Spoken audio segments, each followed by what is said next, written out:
জাদুটোনা কিভাবে নষ্ট করবেন? অনেক সময় আমাদেরকে ব্ল্যাক ম্যাজিক করা হয়, জাদুটোনা করা হয়। আপনি আপনার উপরে কেউ তাবিজ করেছে কিনা, কিভাবে আপনি জাদুটোনা নষ্ট করবেন?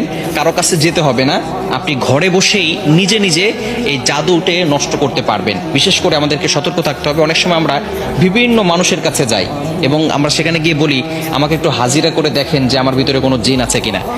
তারা তো ঠিকই, যদি জিন নাও থাকে আপনার উপরে জিন একটা চালান করে দিবে, এরপরে আপনার কাছ থেকে বারবার এই জিনের মাধ্যমে ডিস্টার্ব করিয়ে আপনার কাছ থেকে টাকা খাবে। এজন্য আপনি কারো কাছে যাবেন না, নিজে ঘরে বসেই আপনি আপনার জাদুটোনা দূর করতে পারবেন, জাদুটাকে নষ্ট করে দিতে পারবেন।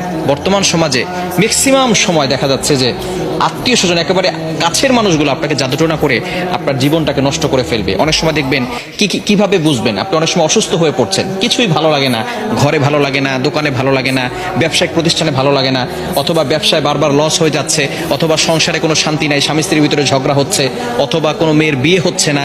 এই ধরনের কারণগুলো হচ্ছে ব্ল্যাক ম্যাজিক করা, জাদুটোনা করা। এটা হচ্ছে তার লক্ষণ। জাদুটোনা করেছে কিনা তার লক্ষণ হচ্ছে বারবার অসুস্থ হয়ে যাওয়া, বিভিন্নভাবে আপনি অসুস্থ হয়ে পড়ছেন। মেয়েটার বিয়ে হচ্ছে না, বারবার পাত্র আসে, দেখে সবকিছু ঠিকঠাক থাকে, যেদিন বিয়ে ডেট দিবে তার কিছুদিন আগে বলে বিয়ে করবো না। এরকম অনেকে হয়, অনেকে আমাদের কাছে ফোন দিয়ে বলে।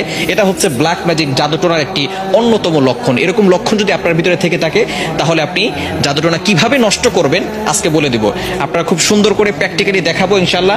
আপনি দেখে এটা যদি প্র্যাকটিস করেন, ইনশাল্লাহ জাদুটোনা যদি থেকে থাকে তাহলে আপনি নিজেই এটা করলে আপনার জাদুটোনা কেটে যাবে। ব্ল্যাক ম্যাজিক করে আপনাকে কেউ ক্ষতি করতে পারবে না, এবং এরপর থেকে আপনাকে কিছু আমল করতে হবে। আচ্ছা, আমি আপনাদেরকে দেখাচ্ছি। কলম আছে নাকি কারো কাছে? এই যে একটা কলম। সর্বপ্রথম আপনি যে কাজটা করবেন, প্রথমে অজু করবেন। অজু করে আপনি সূরাতুল ফাতিহা একবার পড়বেন, সূরা ফালাক একবার পড়বেন, সূরা নাস একবার পড়বেন, সূরা ইখলাস একবার পড়বেন। এরপরে আয়াতুল কুরসি পড়বেন। প্রথমে সূরা ফাতিহা একবার, এরপরে সূরা ফালাক একবার, সূরা নাস একবার, এরপরে সূরা ইখলাস একবার, আয়াতুল কুরসি একবার। এটা পড়ার পরে এরপর আপনি একটা চেয়ারে বসবেন। অজু অবস্থায়, পবিত্র অবস্থায় চেয়ারে বসবেন। মনে রাখবেন, কোরআনের ভিতরে আল্লাহ তাআলা শিফা দিয়েছেন। আল্লাহ তাআলা নিজেই বলে দিয়েছেন, 15 নম্বর পারা 9 নম্বর পৃষ্ঠার 2 নম্বর লাইন, সূরা বানী ইসরাঈলের 82 নম্বর আয়াতে আল্লাহ তাআলা বলছেন, ওয়া নুনাজ্জিলু মিনাল কুরআন মা হুয়া শিফাউ ওয়া রাহমাতুল লিল মুমিনিন। আমি আল্লাহ তাআলা মুমিনদের জন্য কোরআনটা শিফা স্বরূপ নাজিল করে দিয়েছি। প্রথমে আপনি বসবেন একটা চেয়ারের উপরে, পবিত্র হয়ে, অজু করে পবিত্র হয়ে তারপরে বসবেন। বসার পরে একবার সূরা ফাতিহা পড়বেন, এরপরে আপনি সূরা ইখলাস, সূরা ফালাক, সূরা নাস পড়বেন, এরপর আয়াতুল কুরসি পড়বেন। এরপরে আপনি 7 বার সূরা ফাতিহা পড়তে হবে। আউযুবিল্লাহ বিসমিল্লাহ সহকারে এই যে একটা ছুরি নেবেন ডান হাতে, এটা আমি পেন দিয়ে দেখাচ্ছি, আপনি এটা ছুরি নেবেন। ডান হাতে একটা ছুরি নিয়ে আপনি মাথার উপরে রাখবেন, এভাবে রেখে আউযুবিল্লাহ বিসমিল্লাহ সহকারে সূরা ফাতিহা পড়বেন। পড়ে আপনি ছুরিতে ফু দিবেন।